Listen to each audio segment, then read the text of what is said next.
Pero muy buenas, mis queridos matemáticos y matemáticas. Sí, ya estamos aquí. Bien, os sacaréis un 10. Bueno, como dijimos en el anterior vídeo, vamos a empezar en este vídeo un nuevo tema que viene a ser las derivadas de una función, ¿vale? La derivada primera. ¿Por qué? Porque el siguiente tema va a ser aplicaciones de la derivada, ¿vale? Y vamos a hablar solamente de las aplicaciones de la derivada primera. No vamos a ver más allá de la derivada primera, es decir, no vamos a ver la derivada segunda, la derivada tercera, la derivada enésima, ¿vale? Eso se verá más bien en segundo de bachillerato. Bueno, pues dicho todo esto, ¡empezamos!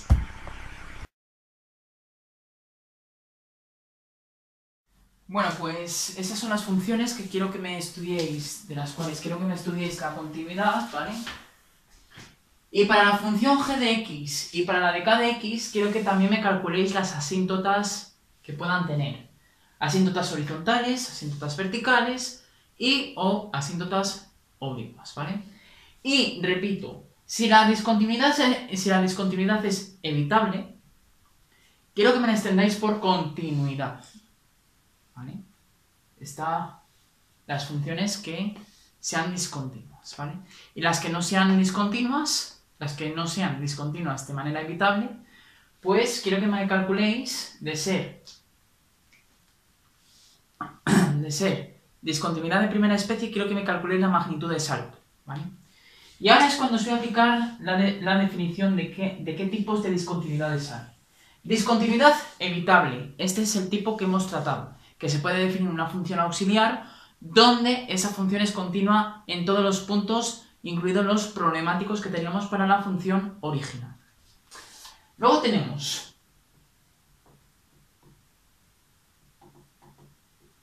la discontinuidad inevitable. Es decir, que no va a poder existir ninguna función de tal manera que se pueda arreglar esa discontinuidad.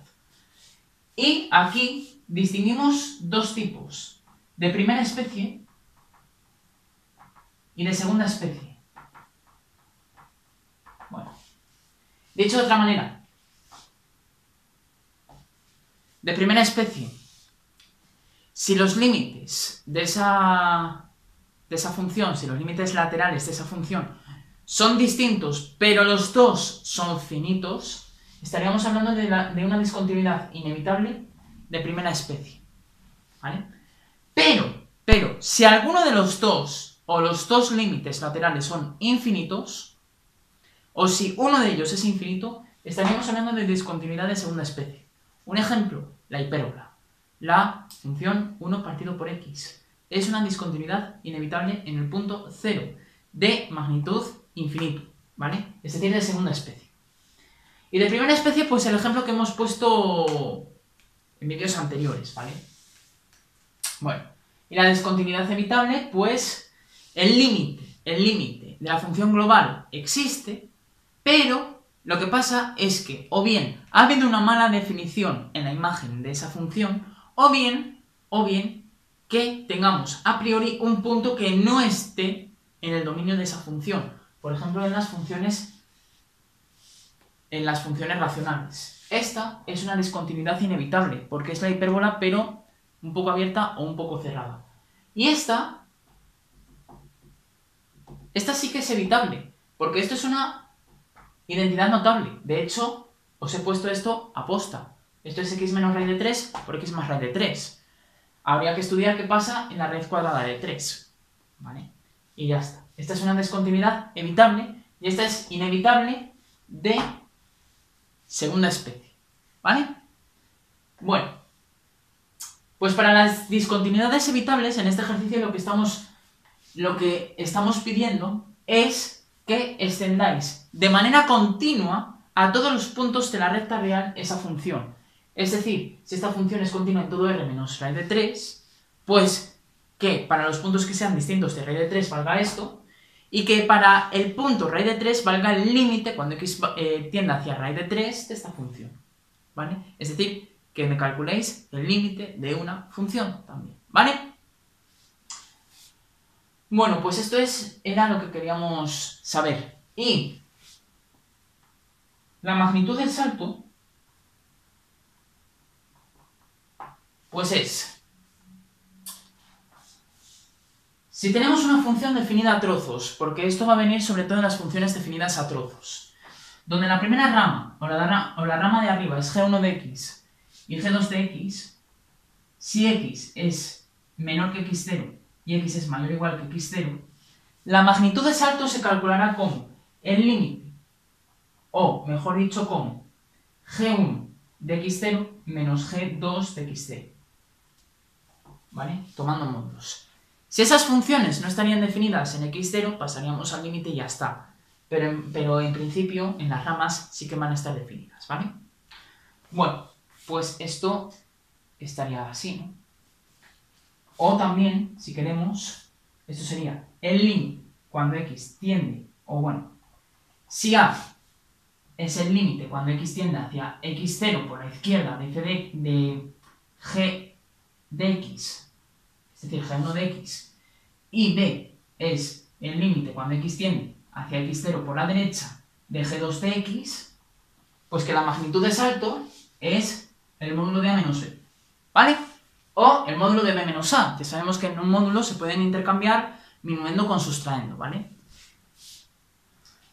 Bueno, pues esto cierra ahora sí el tema de las asíntotas de una función y de la continuidad de una función. Y ahora vamos a pasar al siguiente tema, que este es un tema nuevo. Y cuando digo nuevo es porque no lo habéis visto en cursos anteriores, ¿vale? A lo mejor os han podido hacer un llamamiento, pero a lo mejor en una frase o en dos, como mucho, ¿vale?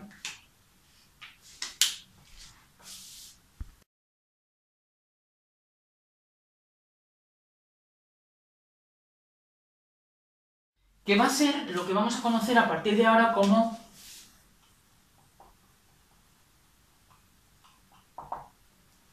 derivada de una aplicación, o mejor dicho, derivada de una función, porque estaremos hablando siempre, y salvo petición expresa, vamos a hablar siempre de funciones de una variable real, ¿vale? Bueno, vamos a ver el concepto ahora de lo que viene a ser, de lo que viene a ser la derivada de una función. Y para entender la motivación de este tema, lo que podemos hacer con una función, entre otras cosas, es calcular incrementos, ¿vale? ¿Y qué incrementos podemos calcular? Pues podremos calcular dos tipos de incrementos. Los incrementos en cuanto a imágenes y los incrementos en cuanto a puntos de los cuales queremos saber la imagen por esa la imagen por aplicación f de la cual estemos hablando. Gráficamente, vale, se nos van a acabar los bolis justo en el momento indicado, mate. Gráficamente,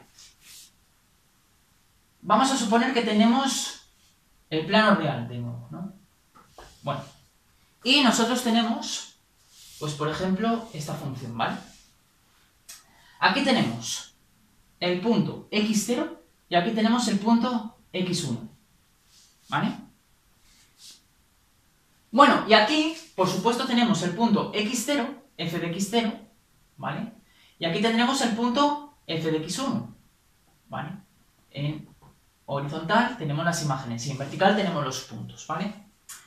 Bueno, pues dependiendo de qué noción nos situemos, si yo señalo esto va a ser una aplicación de una integral definida, que eso no se va a ver en este curso. Veremos que la integral es la aplicación inversa de la función derivada, ¿vale?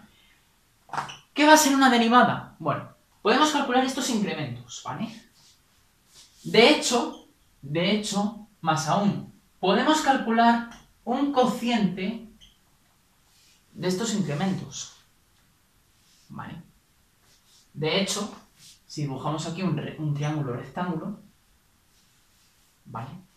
A ver, mejor dicho.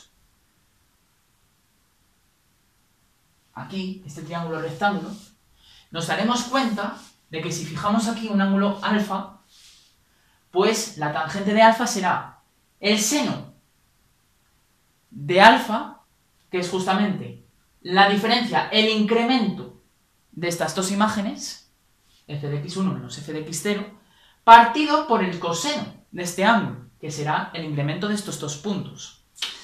Ya, esto será lo que viene a ser la tangente de alfa. Y la tangente de alfa, pues es justamente lo que va a medir la pendiente en el punto x0 de la recta tangente a la gráfica en ese mismo punto. ¿Vale? Eso ya volveremos más adelante. Bueno, pero ¿qué puede pasar? Pues puede pasar lo que los profesores quieran que pase. Que estos dos números estén muy próximos entre sí, tanto como que esta diferencia sea despreciable. A lo mejor de la forma 0,00023.000 ceros después 1. Eso es 0. ¿Vale? Eso en términos computacionales y en términos en la vida real, eso va a ser 0. ¿Vale? Entonces, ¿qué va a pasar? Que a lo mejor puede ser que estos nodos, que estos puntos se llaman nodos de la función, ¿vale? Que estos nodos estén tan próximos entre sí como queramos. Dicho de otra manera, que el punto x1 esté en un entorno adecuado del x0, tanto por la derecha como por la izquierda. Y no tenemos que calcular un cociente, no podemos calcular un cociente, porque si calculamos este cociente y nos damos cuenta de que estos dos puntos están muy próximos entre sí, pues nos llevaríamos a la cabeza las manos, porque tendríamos un cociente no permitido entre 0. Entonces lo que haremos será calcular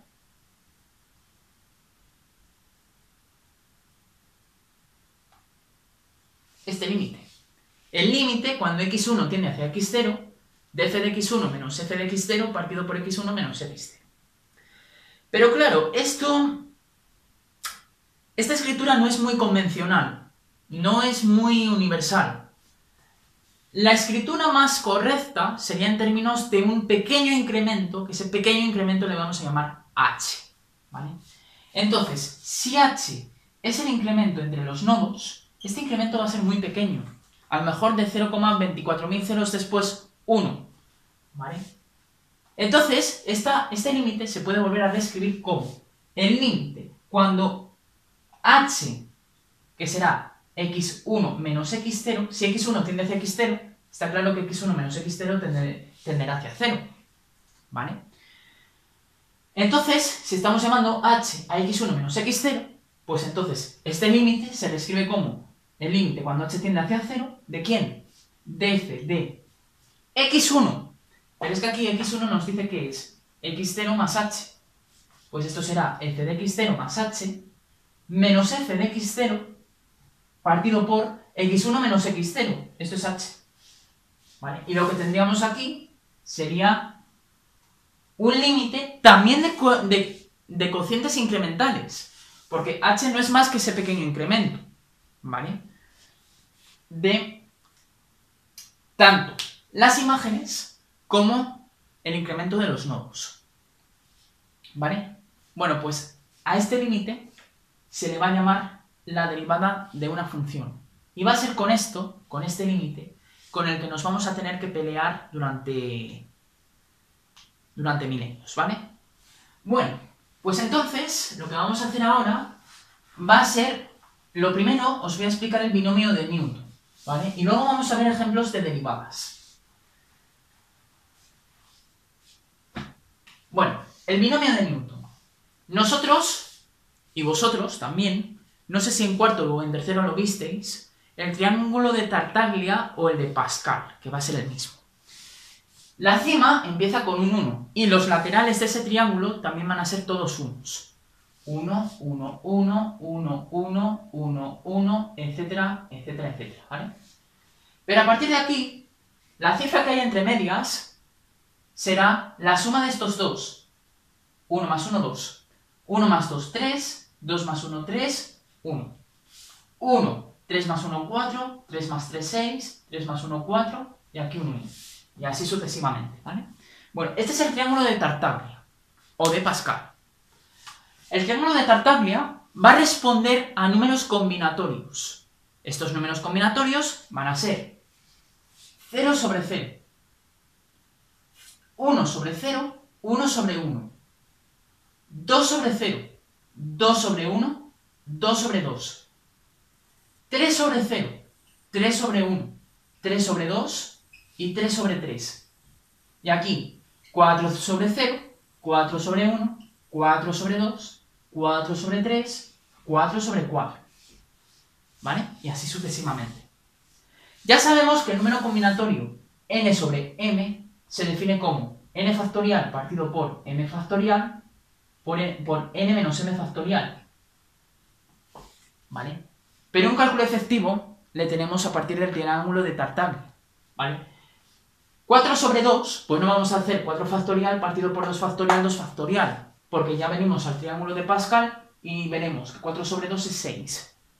4 sobre 3 es 4, 4 sobre 4 es 1, 2 sobre 1 es 2, 3 sobre 2 es 3, etc. ¿Vale? Bueno, ¿esto qué aplicaciones tiene? Bueno, pues esto va a tener aplicaciones en cuanto a si queremos desarrollar un binomio. Por ejemplo, un binomio de la forma a más b. Pues este binomio, a más b a la n, se podrá poner de esta forma.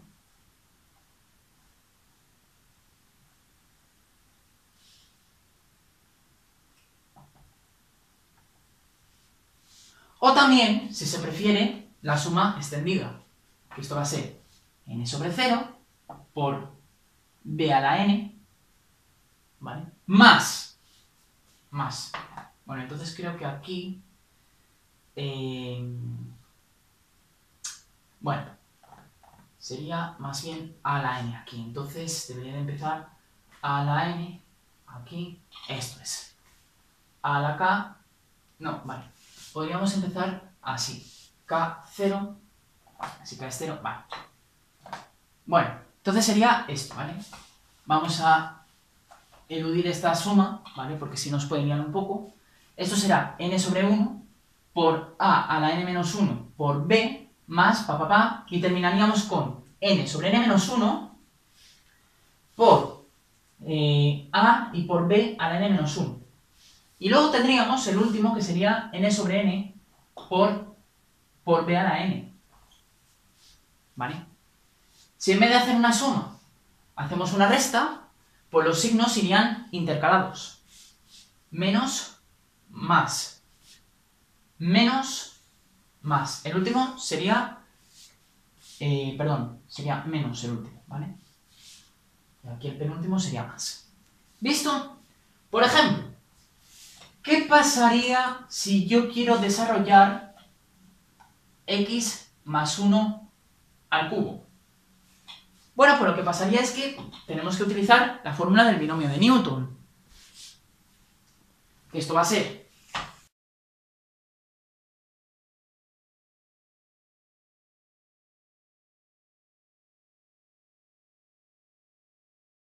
Esto va a ser 3 sobre 0 por x al cubo más 3 sobre 1 por x al cuadrado por 1. ¿Vale? Bueno, voy a poner un 3 aquí. Por 3, ¿vale?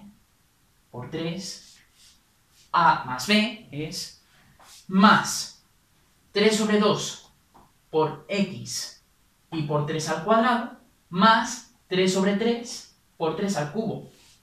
¿Vale? ¿Esto quién va a ser? X al cubo más 9x al cuadrado más 26.